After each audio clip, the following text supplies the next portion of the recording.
Mau tahu kabar terupdate tentang pencairan PKH tahap 3, pencairan bantuan pangan non tunai BPNT, dan bantuan sosial tunai hari ini Senin 12 Juli tahun 2021. Apakah bagi KPM PKH yang belum cair akan dicairkan hari ini bantuannya? Simak video ini sampai akhir dan kita intro dulu.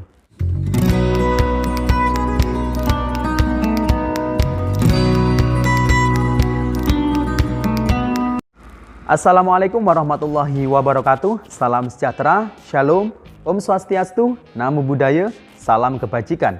Sobat YouTube, kembali lagi di channel saya, Sukron Channel. Apa kabar sobat YouTube semua? Semoga sobat YouTube semua selalu diberikan kesehatan, diperlancar segala urusan dan usahanya, dan diperbanyak rezekinya. Amin. Sobat YouTube, di video kali ini saya akan memberikan informasi update mengenai kabar pencairan bantuan PKH tahap 3, bantuan pangan non tunai, dan bantuan sosial tunai atau BST hari ini Senin 12 Juli tahun 2021. Gimana ya nasib para KPM PKH yang belum cair bantuannya? Apa penyebabnya kok belum cair bantuannya?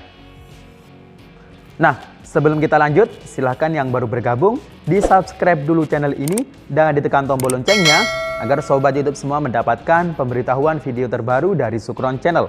Dan jangan lupa di-share di berbagai media sosial dan di-like apabila sobat YouTube suka dengan video. Oke sobat YouTube, kita lanjutkan pembahasan di video kita kali ini. Nah, hari ini sudah memasuki hari Senin tanggal 12 Juli tahun 2021. Artinya sudah di minggu ketiga bulan Juli ini. Sedangkan informasi sebelumnya ini sudah banyak yang beredar bahwasanya bantuan sosial seperti PKH, BPNT, dan BST ini diusahakan dari pusat ini dicairkan paling lambat minggu kedua bulan Juli.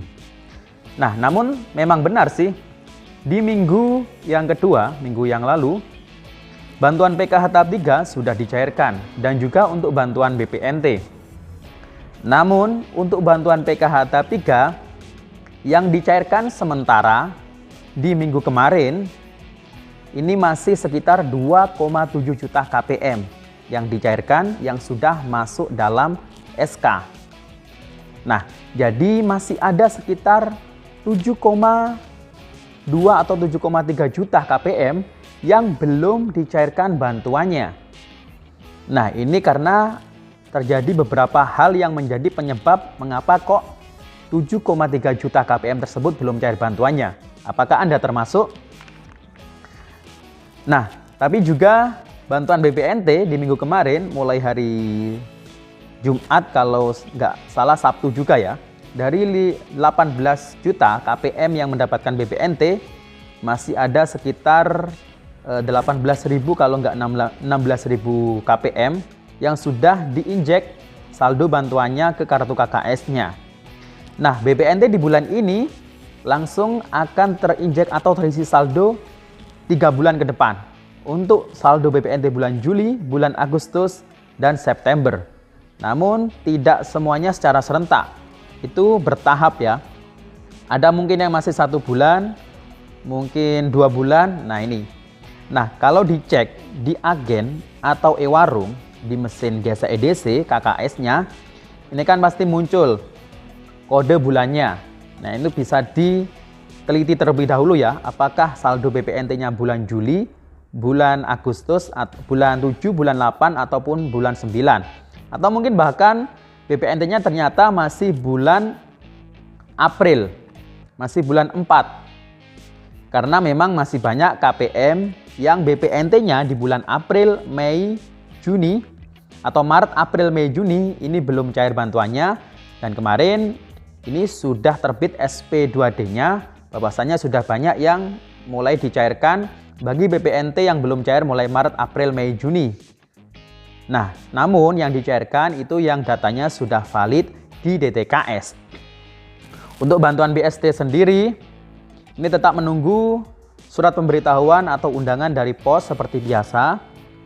Jadi tetap menunggu di jadwal per kecamatan. Semoga saja mulai hari ini mungkin sudah ada atau minggu-minggu inilah. Nah, saat ini kita lebih memfokus membahas mengenai bantuan PKH tahap 3. Nah, kenapa kok masih sedikit KPM PKH yang cair bantuannya? Mungkin di daerah Anda dalam satu desa, mungkin misal satu desa yang mendapatkan PKH ada 300, tapi yang cair hanya 50 orang. Nah, berarti 250 orang ini belum cair bantuannya. Nah, ini apa yang harus dilakukan ketika belum cair bantuannya? Sabar menunggu informasi dari pendamping. Nah, karena pencairan PKH tahap 3 bagi yang cair nanti di termin berikutnya, karena yang kemarin cair itu masih termin pertama. Nah, kita masih menunggu termin berikutnya dalam bentuk SP2D atau data bayar itu turun ke pendampingnya masing-masing. Jadi sabar menunggu. Kalau belum diperintah oleh pendampingnya, biasanya juga melalui ketua kelompok, ya jangan terlebih dahulu berangkat ke mesin ATM atau agen untuk mengecek saldo bantuannya. Jadi pendamping nanti kalau sudah menerima data bayar berisi nama-nama penerima PKH siapa saja yang cair di termin kedua dan termin selanjutnya, itu pasti akan dikabarkan baik melalui ketua kelompok maupun langsung ke KPM-nya. Nah, berikut penyebab mengapa kok bantuan Anda mungkin belum cair bantuannya di PKH tahap 3 ini. Nah, ini ada 2 faktor. Namun 2 faktor ini meluas ya. Nanti saya bahas satu persatu. Yang pertama adalah kenapa kok bantuan Anda belum cair? Karena belum terbit di SP2D. Nah, jadi untuk termin kedua dan selanjutnya sabar menunggu SP2D atau data bayar yang nanti di SK-kan oleh Direktur Jaminan Sosial Keluarga. Kemudian faktor yang kedua adalah karena data ini masuk dalam kategori anomali. Nah, ini data Anda berarti masih bermasalah. Ada beberapa permasalahan data di sini. Yang pertama adalah data non-aktif DTKS. Jadi datanya ini bisa ART, anaknya mungkin yang sekolah, ini ternyata datanya non-aktif di DTKS. Mengapa kok bisa non-aktif? Nanti saya jelaskan. Yang kedua adalah datanya ganda. Nah, ini data ganda ini penjelasannya seperti apa? Apakah nicknya ganda atau namanya ganda dengan orang lain? Nanti saya jelaskan. Yang ketiga adalah permasalahan rekening. Nah, ini kenapa kok rekeningnya bermasalah?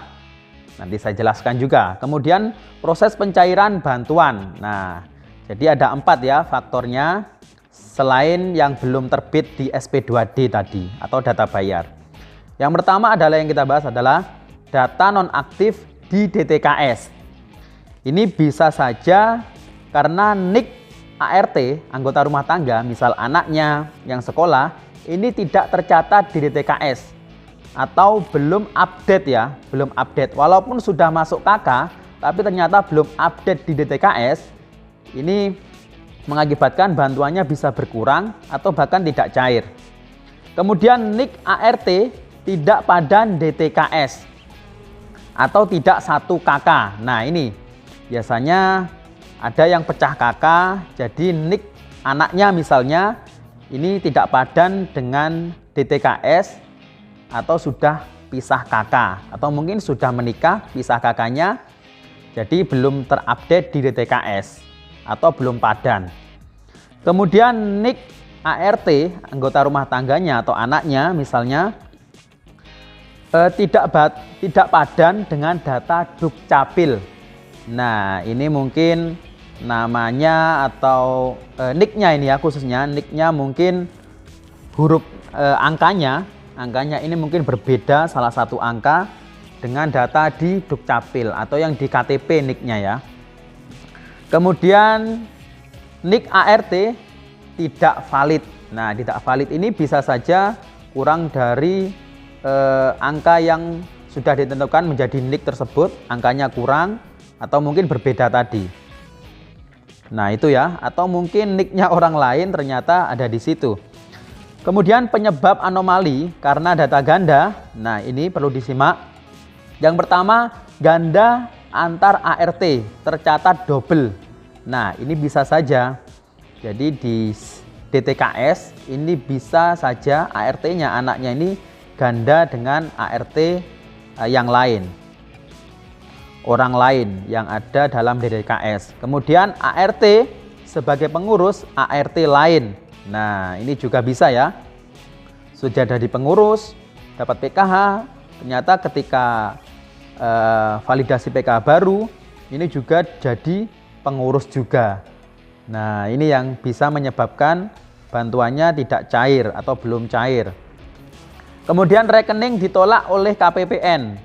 Nah, perlu kita ketahui bahwa ketika mengajukan pencairan, sebelum mengajukan pencairan, itu rekeningnya itu harus disetorkan ke KPPN. KPPN ini kantor pengeluaran perbendaharaan negara ya, kalau nggak salah di Kementerian Keuangan ini. Nah, sebelum ditransfer, disetor ke KPPN dulu, dicek. Kalau ada perubahan nomor rekening, ini bisa mengakibatkan tidak cair. Kemudian perubahan nama pemilik rekening, nah ini juga bisa tidak cair. Misal ganti pengurus, nah ini belum ada yang cair, karena harus merubah nomor rekening, nama pemilik rekening, nama dan nomor rekening, dan mungkin ada permasalahan rekening yang lain, atau mungkin namanya tidak sama dengan di rekening. Nah, jadi itu ya Sobat YouTube, penyebab PKH tahap 3 belum cair atau bahkan bantuannya tidak sesuai. Bisa saja yang tidak sesuai jumlah uang bantuannya, ini dimungkinkan ART-nya, anaknya yang sekolah misal punya 2 anak, SD dan SMA. Ternyata yang masuk bantuannya cuma yang SD 225.000, sedangkan 500.000 ini tidak ada. Berarti yang anak SMA ini belum update datanya di DTKS. Nah, cara mengupdate-nya bisa melaporkan ke operator desa atau kelurahan yang mengelola, mengoperasikan DTKS. Nah, jadi situ ya, harus diupdate atau mungkin diaktifasi. Demikian info dari saya, sampai jumpa di video saya selanjutnya. Wassalamualaikum warahmatullahi wabarakatuh.